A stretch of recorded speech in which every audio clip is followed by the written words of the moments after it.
Welcome to New Possibilities. I speak truth to power without fear. So this is going to be a very short hangout.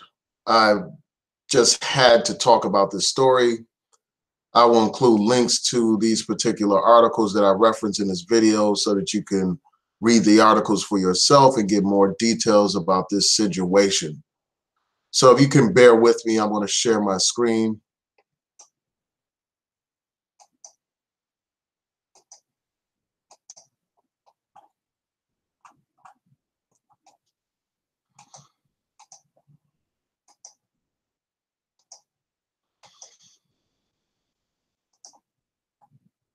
So this white man by the name of Ed Buck is in a crazy situation. This man had two African-American men, gay men, die in his house. Both of them died from overdoses on methamphetamine. And I want to take some time to talk about this.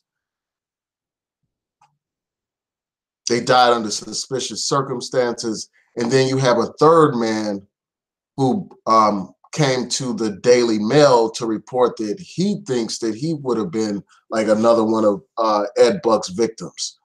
This guy talks about how he was drugged while he was at Ed Buck's house. Like, you know, he met Ed Buck through this online dating site for homosexuals called Adam for Adam or something.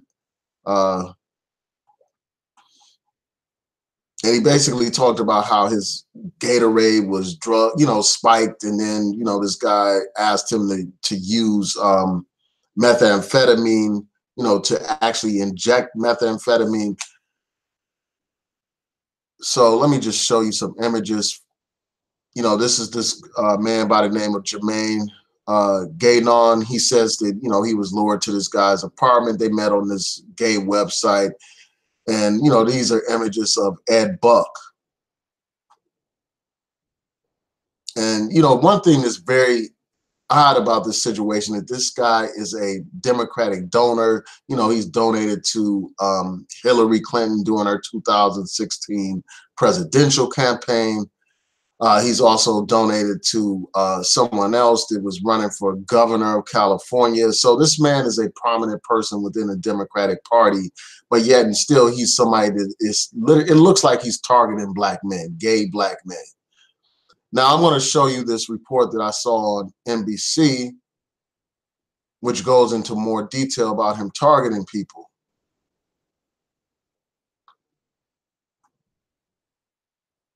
You know, this one journalist by the name of Jasmyne Cannick, you know, Cannick, she basically contacted, you know, basically pointed out how this man is preying on black men, gay black men. She had been talking about this for a long time, and she wasn't surprised that a second black man died at this man's house.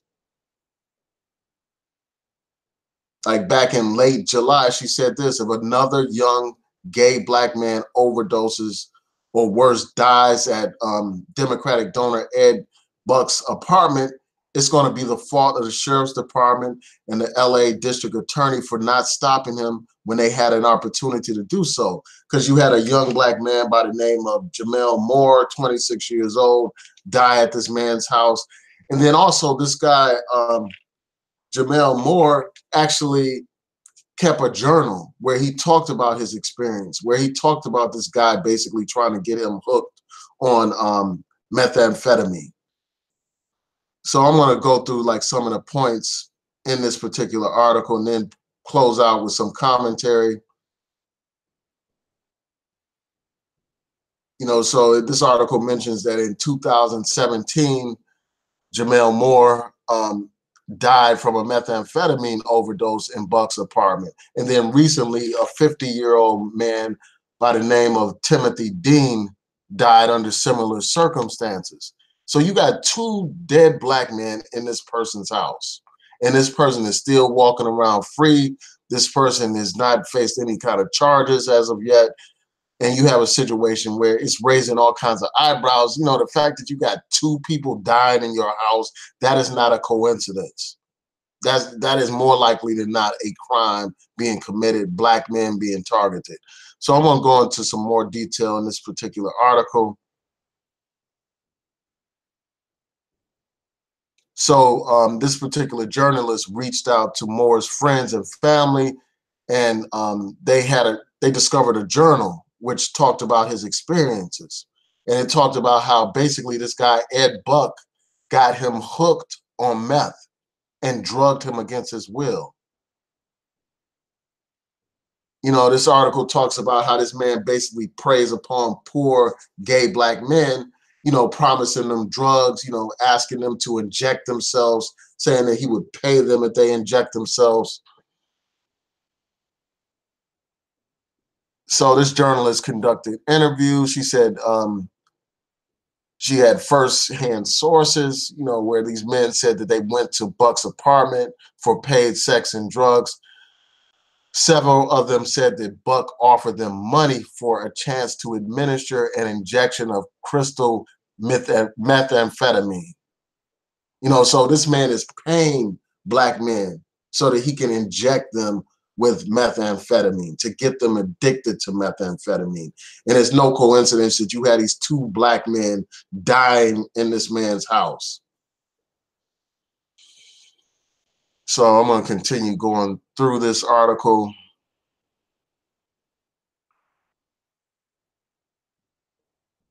And somewhere in here, it talks about how he wanted them to act like sex slaves and all that kind of stuff. It talks about how this guy had a toolbox full of sex toys and drug paraphernalia.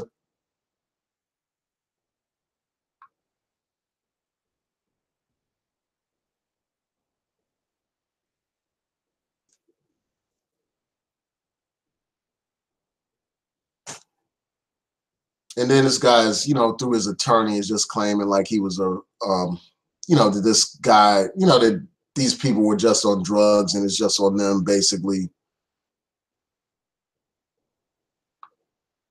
This guy said that, you know, in the situation involving Timothy Dean, you know, he contacted the police after his friend started exhibiting bizarre behavior. That's what he claims here. But you have these accounts of people saying that this man basically targeted them, you know, basically told them that he would pay them money to inject themselves with methamphetamine. And then you had these two black men end up dead in this man's house. It's outrageous that you would have two dead black men and this guy is not arrested. Two black men die in your house under these strange circumstances. And I'm surprised that there hasn't been more outrage on social media about this issue. And I'll get into that a little bit later. So this journalist talked about how, you know, she tried to warn authorities that Buck is a predator after conducting these interviews and stuff. And, you know, the authorities didn't aggressively investigate the situation.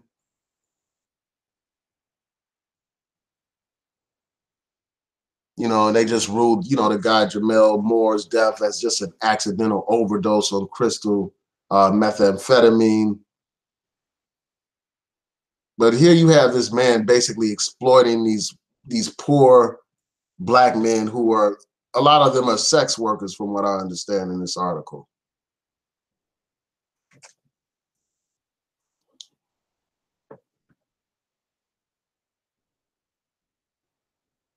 So just bear with me a second. I just want to read a few more excerpts from this article. And basically it talks about how a lot of these black men told similar tales. It talked about how Buck uses gay dating sites to invite black men to his apartment to use or try methamphetamines. And it said, we started to figure out that this was a pattern in practice where he solicited and went after young gay black men, usually men who were homeless, HIV positive, who were in need of food or money.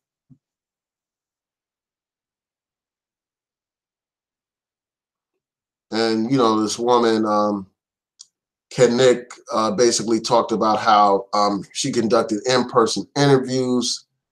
And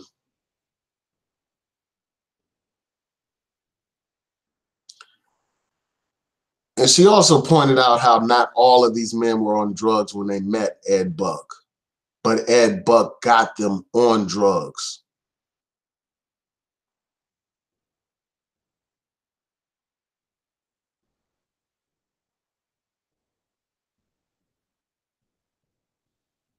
And then they said that, you know, video footage from his security camera showed that a second black man was attempting to buzz into his apartment while the police were in the process of removing Moore's body from the premises.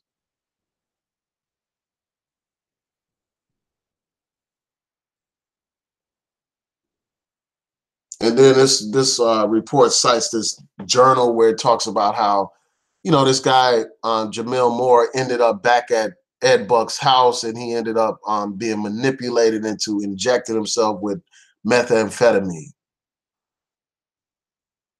He was forced, you know, he says he was forced to injecting himself 4 times in a 2-day period.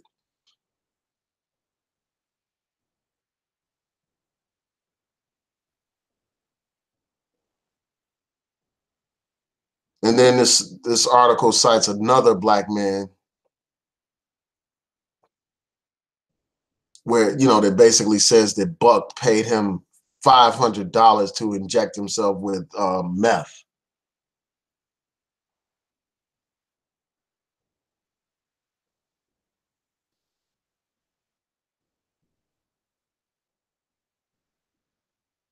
And so because of this situation, this guy has been, you know, stripped of his membership to, you know, this gay group called Stonewall Democratic Club of Los Angeles. But I'm just surprised that there hasn't been more outrage about this situation. This hasn't been receiving nowhere near as much coverage as it should. Here you have 2 dead black men. You have other black men saying that they were targeted by this guy. And there's hardly any press about this.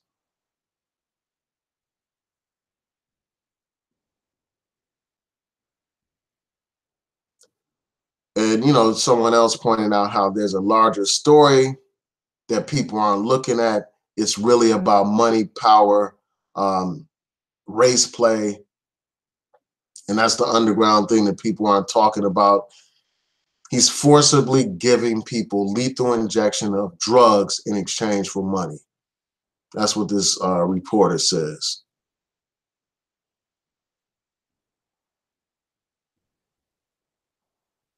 So I'm going to read a few more excerpts from this article. And it says that several Democrats have returned donations from Buck, and they cite a couple of examples.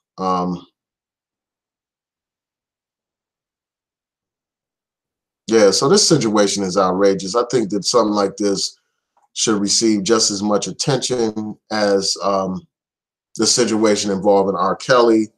You know, this should receive actually more attention because you have 2 dead black men. You had this man targeting black men, poor black men. And I think that part of the reason why this isn't getting as much coverage is it involves, you know, gay black men and stuff like that.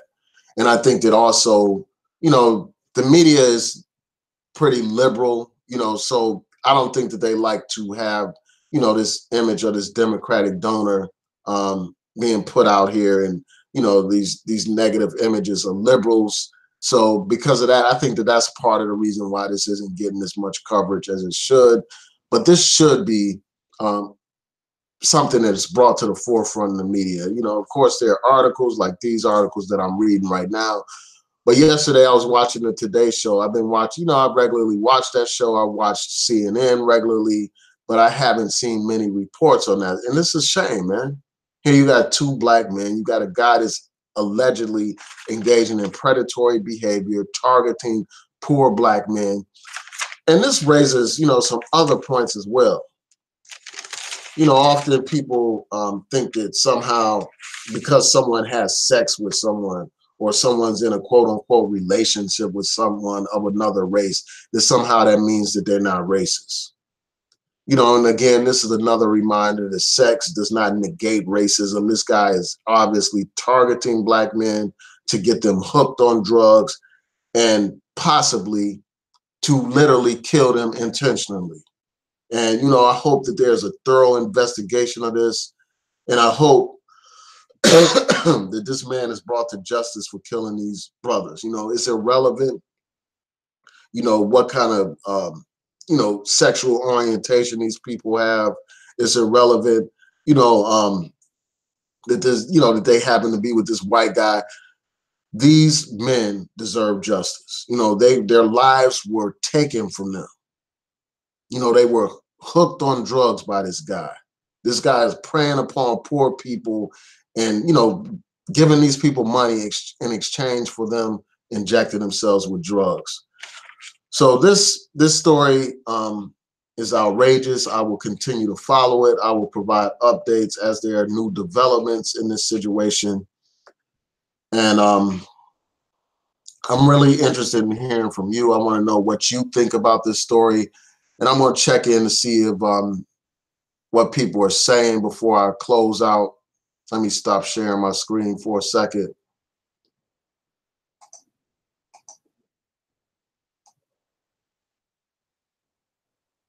Shout out to David Bowman. Shout out to Leonard. Thanks for tuning in. Shout out to Mr. Redskin. Yeah, it's just crazy. And there have been protests in front of his house. And I think that in many ways, this is like a metaphor for the Democratic Party, man, where they, you know, this guy was boasting about how he does so much for black people, you know, according to one of these reports that I read. But this man is literally targeting black men, exploiting black men, and killing black men. And it's like a metaphor for like a big element within the Democratic Party. They will exploit black people for votes. They don't care. Some of them don't even care about the interests of black people. Black people are expendable to that party. And in many ways, you know, some elements of the Democratic Party treat black people as if they are expendable. You know, they exploit black people. And this is a metaphor for that exploitation of black people. You know, this whole situation involving Ed Buck. And, you know, I think that more needs to be done. You know, these politicians, every single politician that received money from this guy needs to return that money, and they need to renounce this guy, just like they asked Farrakhan, you know, people to renounce Farrakhan. We need to hear some more condemnation of this guy, Ed Buck. So with that, you know, I'm going to say peace and blessings to each and every one of you. Please rate, comment, and subscribe. Tell me what you think about this situation, what should be done. Again, I will be bringing you updates regarding this story. If there are any developments, I will be notifying you all. So I want to thank you all for tuning in. Peace and blessings. Have a wonderful day.